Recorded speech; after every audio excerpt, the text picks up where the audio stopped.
कौन होगा दिल्ली का नया मुख्यमंत्री? कौन होगा दिल्ली का नया मुख्यमंत्री? अरे भाई साहब, दिल्ली की गद्दी पे नए चेहरे का राज हो गया है। जी हाँ, भारतीय जनता पार्टी ने पूरे 27 साल के बाद दिल्ली के सीएम की कुर्सी पर अपना कब्जा जमा लिया है।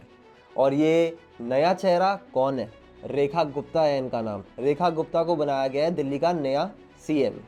सुनने में आया है कि पहली बार एमएलए बनी है और सीधा सीएम की गद्दी। बहुत तेज तरार चल रही है बीजेपी अभी। तो आखिरकार कौन है ये रेखा गुप्ता? रेखा गुप्ता शालीमार बाग सीट से विधायक है।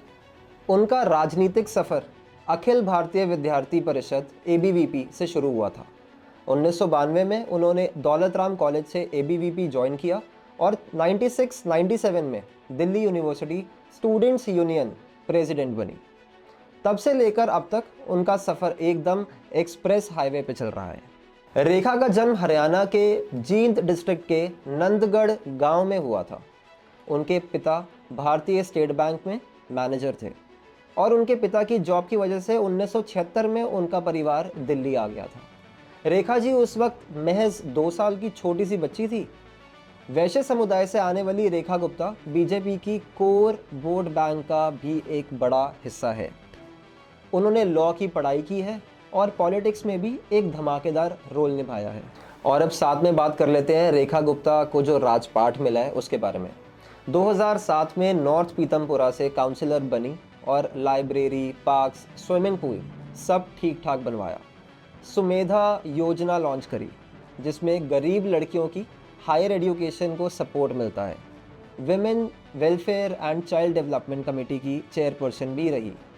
बीजेपी महिला मोर्चा की जनरल सेक्रेटरी के रूप में उनका नेशनल एग्जीक्यूटिव कमेटी तक सफ़र रहा। और अब सीएम, मतलब एकदम टर्बो मोड पे चल रही है मैडम। अब बात कर लेते हैं कि बीजेपी ने रेखा गुप्ता को ही सीएम पद के लिए क्यों चुना। बीजेपी ने रेखा गुप्ता को सीएम बनाकर एक बड़ा पॉलिटिकल मैसेज दिया है। सबसे पहला, विमेन एम्पावरमेंट। देश को 13 बीजेपी शासित राज्यों में अब तक एक भी महिला मुख्यमंत्री नहीं मिली थी। राजस्थान में दिया कुमारी सिर्फ डिप्टी सीएम है। बीजेपी ने इस मूव से एक स्ट्रॉन्ग फेमिनिस्ट अपील दी है। और वहीं दिल्ली के वैश्य समुदाय को बीजेपी का हमेशा से स्ट्रॉन्ग सपोर्ट रहा है और रेखा गुप्ता उसी समुदाय से आती है। और अब बात कर लेते हैं कि कहां से रेखा गुप्ता किस सीट से खड़ी हुई थी। रेखा गुप्ता ने शालीमार बाग से इलेक्शन जीता और आम आदमी पार्टी की वंदना कुमारी को 29,595 वोटों से हराया।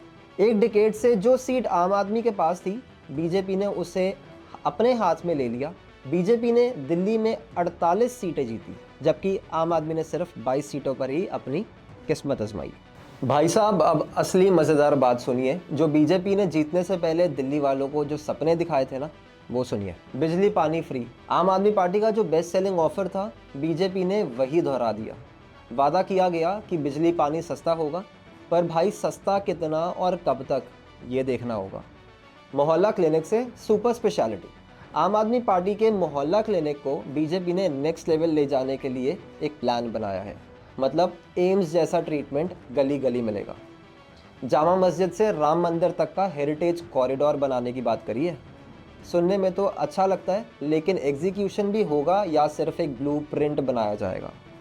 और वहीं एमसीडी के सफाई और सुधार अभियान के बारे में जो बीजेपी ने बात करी है, वो है कि अगर एमसीडी बीजेपी के पास पहले से ही था तो अब तो भाई पूरी फुल पावर में आ गया है। तो इसका मतलब क्या है कि दिल्ली और शाइनिंग होगा।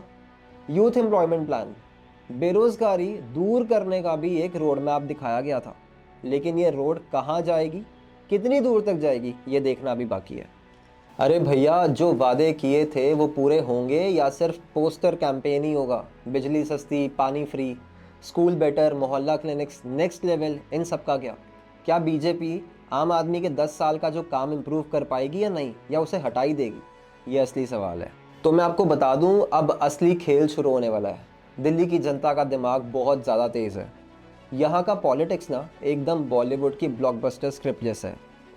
देखते हैं रेखा गुप्ता सिर्फ एक नाम बनकर रहेंगी या वाकई दिल्ली के लिए कुछ बड़ा बदलाव लेकर आएंगी। तो क्या लगता है आपको, बीजेपी अपने वादे पूरे करने वाली है या सिर्फ हर बार की तरह, हर सालों की तरह, हर सरकारों की तरह भाषण ही मिलने वाला है? और ऐसी ही रेगुलर वीडियोस देखने के लिए हमारे चैनल को सब्सक्राइब ज़रूर करिएगा। और अगर आपको कुछ अच्छा लगा, अगर आप अपने कुछ कमेंट्स वगैरह शेयर करना चाहते हैं तो नीचे कमेंट सेक्शन में ज़रूर बताइएगा।